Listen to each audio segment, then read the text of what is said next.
Hi guys! Meron naman tayong panibagong decoration. Simpleng decoration lang ngayon. At ibigyan tayo ng pagkakataon. At wala ang customer natin sa harapan. Lagyan ko na ng plastic yung sponge. Siyempre, guguluhan natin para dumikit yung sponge na may plastic at hindi siya maggumalaw-galaw. Yan na po. Simulan na po natin ang simpleng decoration na to. Sana po maibigan ninyo. At matutunan po kayo bagong design. White rose, 4 pieces lang po yan. Tutusok lang po natin pa ikot. Tapos lagyan natin ng baby rose. Nilinis ko pa nga yung dahon, tinatanggal-tanggalan ko pa. Ayan, paikot din yan. After ng baby rose, susunod natin dyan yung wax kung tawagan nila, wax na mauve. Yan yung combination ng kulay na nagustuhan ng customer.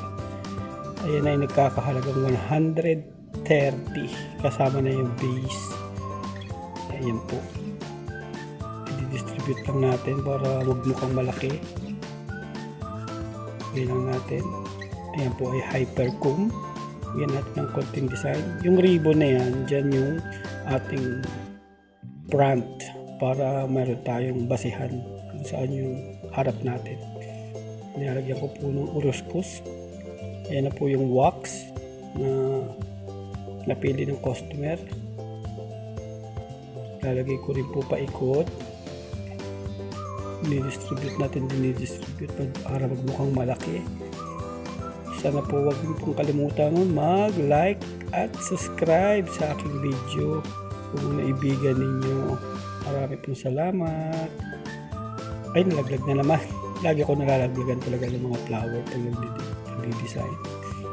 Yan po. Malapit na rin po tayong matapos. After natin mapalibutan ng wax na mauve, lagyan na natin siya ng uruskus na dahon dyan sa baba para hindi makita yung sponge na may tubig. Yan po yung dahon na ilalagay natin. Putulin lang natin tapos ikutan din natin. Maraming salamat muli. Sana po tapusin niyo yung video ko. Huwag po kayo maghawang magkaroon ng idea. Thank you. Matatapos na rin po tayo. Ilalagay natin yung green. Yan na po yung design natin. Sana po naibigan ninyo. I-like nyo lang po at pag-subscribe. Marami po salamat. Ginugupit ko na matatapos na po. Sandali na lang po yan. Siguro mga 6 na uruskus na gamit ko dito at yung uruskus kakakunti ng dahon. Yan.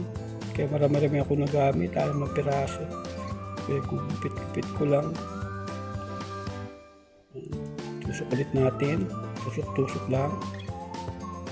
Yan po.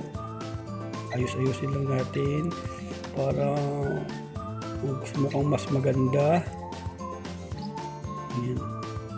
Last na po yata itong ilalagay ko para